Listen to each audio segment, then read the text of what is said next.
علم کا منبع قرآن ہے اور یہ اللہ کا کلام ہے، اس کی کوئی انتہا نہیں۔ صرف ایک الف کی تفسیر اللہ کھول دے تو سمندر خشک ہو جائیں گے، تفسیر ختم نہیں ہوگی، چونکہ یہ کلام اللہ ہے۔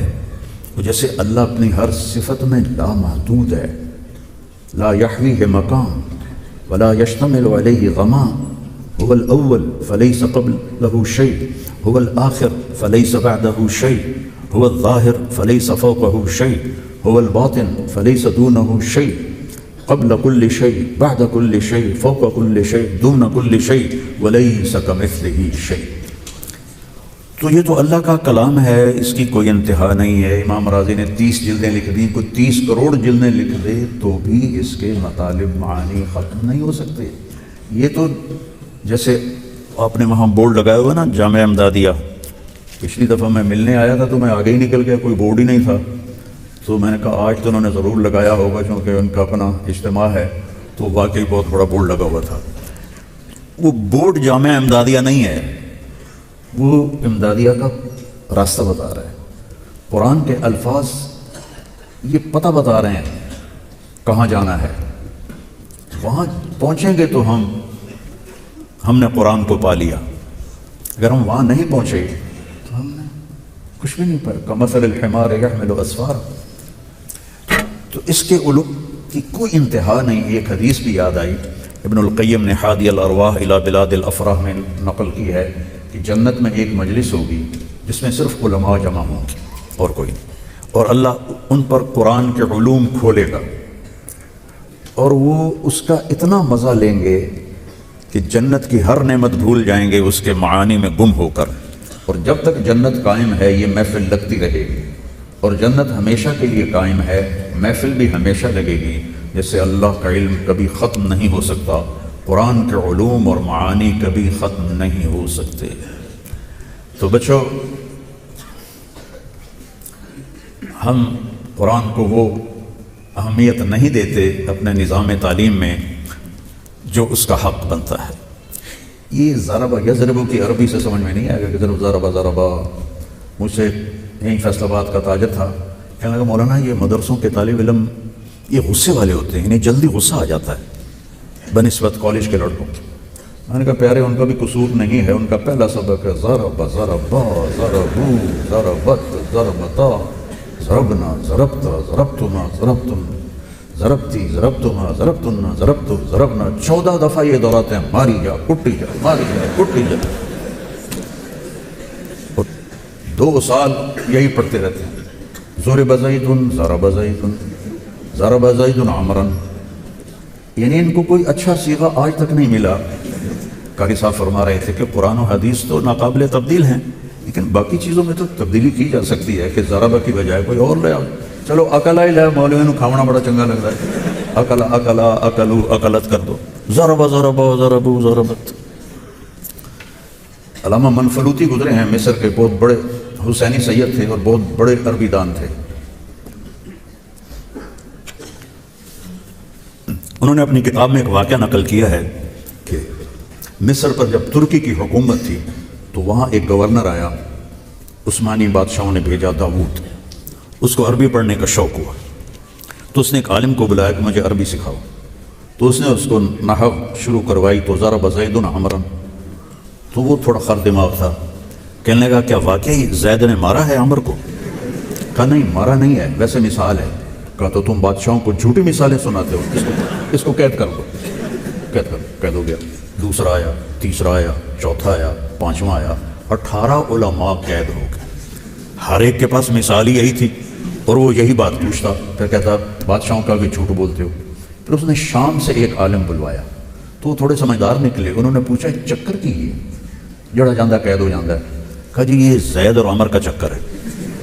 تو ٹھیک ہے، اب مثال تو اس کے پاس بھی یہی تھی، تو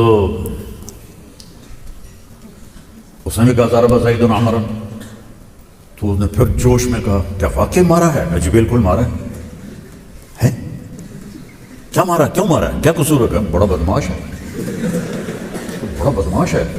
اچھا کیا بدماشی اس کی؟ کہا آپ کا نام کیا ہے؟ اس نے کہا، میں نے کہا داؤد۔ کہا داؤد میں 2 واو ہوتی ہیں، لیکن کبھی آپ نے دیکھا کہ آپ کے نام کے ساتھ 2 واو لکھی جائیں؟ ایک واو لکھی جاتی ہے، دوسری کا یوں وہ بنا کے نشان.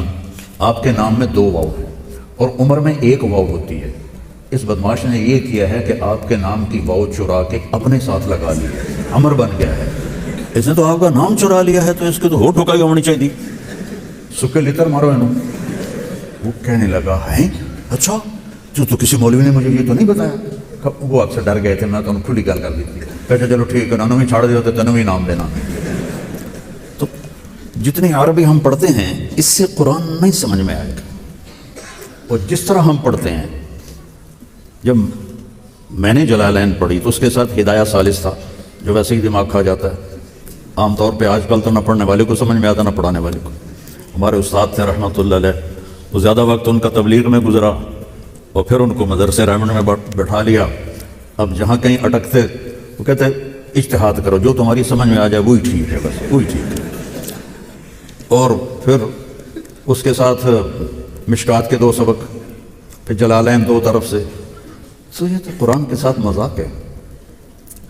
ایک ایک لفظ کے لیے اسماعیل رحمہ اللہ بدوؤں کے ساتھ پھرتے رہتے تھے کہ یہ اس لفظ کو کیسے بولتے ہیں. متاع ومل حیات الدنیا ومل حیات الدنیا فی الآخرۃ الا قلیل. متاع الدنیا، متاع. تو وہ کہنے کہ میں دیکھوں تو صحیح کہ عرب کا بدو متاع کا کیا مطلب لیتا ہے. وہ چلتا رہن دے ٹھاڈے بڑی.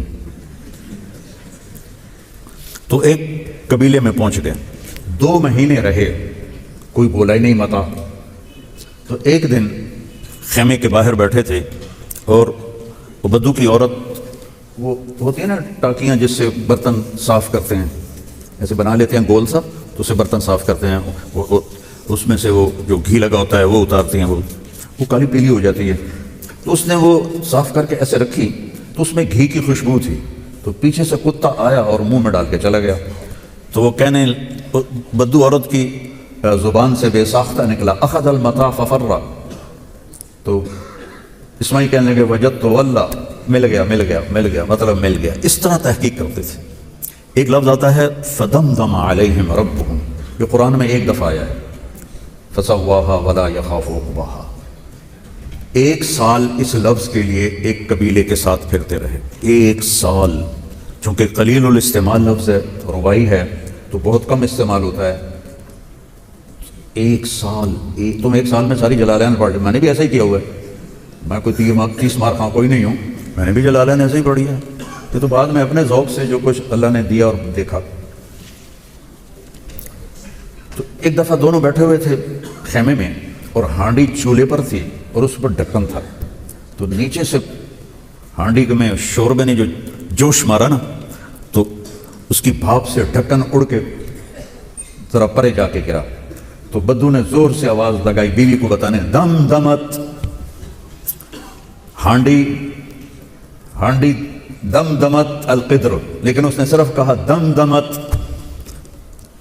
تو اسماعیل نے جوتا بھی نہیں پہنا اور کہا وجدت واللہ وجدت واللہ وجدت واللہ، اور پیدل بھاگتے بھاگتے بغداد پہنچے 1 لفظ کے لیے. تو میرے عزیزو، اللہ کی قسم ہم قرآن کے حسن کو نہیں سمجھے کیونکہ ہماری زبان نہیں ہے. فَاصْدَعْ بِمَا تُؤْمَرْ وَأَعْرِضْ عَنِ الْمُشْرِكِينَ.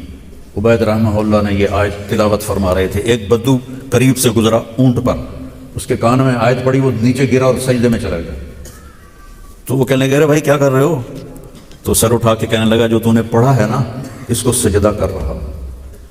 اور ترجمہ کیا ہے؟ جو کہا گیا ہے کھل کے کہو. اس میں کون سی ایسی چیز ہے کہ سجدے میں گر جاؤ؟ تھوڑا سا اس کو میں بتا دیتا ہوں.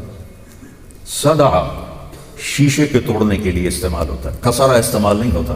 ویسے دونوں استعمال ہوتے ہیں. صدع اس توڑنے کو کہتے ہیں چیز کو اس طرح توڑو کہ جڑ نہ سکے. تو شیشہ واحد دھات ہے جو ٹوٹے تو جڑتا نہیں. شیشہ ٹوٹے جڑتا نہیں، پھر آگ میں ڈال کے اس کو پگھلانا پڑتا ہے. تو میرے رب نے کہا میرے محبوب جو میں نے کہا ہے اس کے ذریعے سے کفر پہ ایسی چوٹ لگا کہ کبھی قیامت تک یہ جڑ نہ سکے، شیشے کی طرح اس کو چور چور کر دے۔ وَأَعْرِضْ عَنِ الْمُشْرِكِينَ، اس حسن نے اس کو نیچے گرا دیا۔